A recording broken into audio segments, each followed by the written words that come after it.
Brilliance Audio. Bad Mother by Mia Sheridan. Performed by Vanessa Johansson and Sebastian York.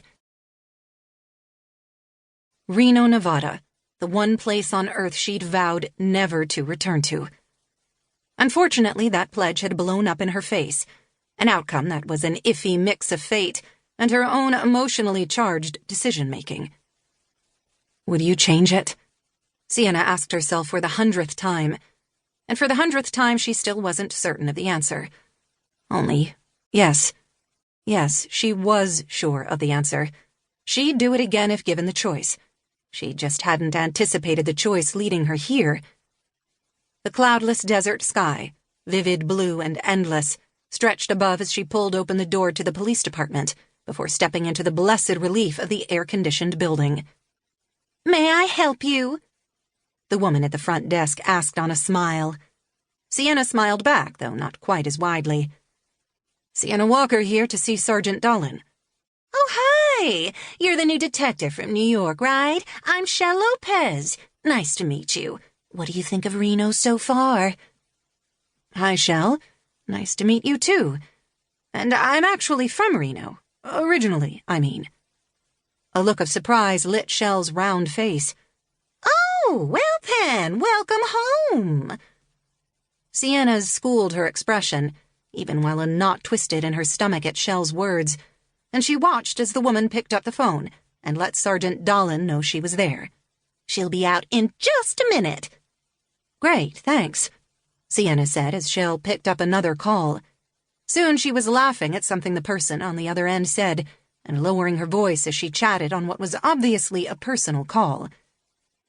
Sienna had barely taken a seat when a very tall, striking woman in her 50s with white blonde hair and a spiky pixie cut entered the lobby, her eyes focused on her.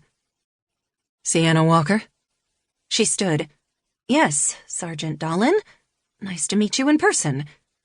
The older woman, who was wearing a black pantsuit, a black shirt, and red high heels, moved toward her and shook her hand quickly as Sienna lifted her chin, attempting to see eye to eye with the woman and failing. "You can follow me this way." Sergeant Dolan led her through the station, buzzing with the midday activity of a busy police force, her long legs causing Sienna to have to hurry to keep up. They entered an office, and Sergeant Dolan closed the door behind them. She gestured to a chair in front of her desk, and they both took a seat as she picked up her phone and asked someone to come to her office. Sienna did a quick sweep of the room, which was completely devoid of clutter and appeared as squared away as the woman who inhabited it. She replaced the phone in its cradle, leaned back, and crossed her legs as she perused Sienna. "Your captain, Darren Cruson, and I are both Army veterans." "Yes, he told me, ma'am." "Ingrid." She paused, her eyes narrowing very slightly. "There's nothing I wouldn't do for my fellow brothers and sisters in arms." Sienna nodded, her nerves tingling.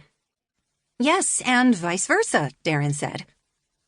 If an icicle morphed into a person, Sergeant Dolan is what it would look like, Sienna thought.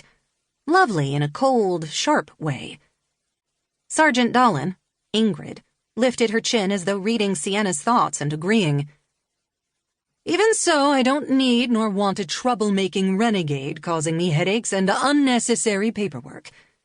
I hate unnecessary paperwork." "No, ma'am, I don't intend to cause this department, especially you, any trouble. What happened in New York was a unique situation. I won't let it happen again." Her tone sounded weak, even to herself. She straightened her back, attempting to convey the message of strength with her posture where her voice had failed. Sienna had a strong feeling Sergeant Dolan had a low threshold for weaklings. The older woman studied Sienna for another moment, and she resisted the urge to squirm. If that was the look the detective sergeant used when she was interrogating a suspect, the department must have an insanely high solve rate. Anyone would crack under that glacial gaze.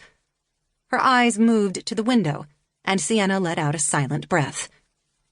"We have a major staffing shortage right now in the Reno PD. So when Darren requested the transfer, that made things a little easier on our end.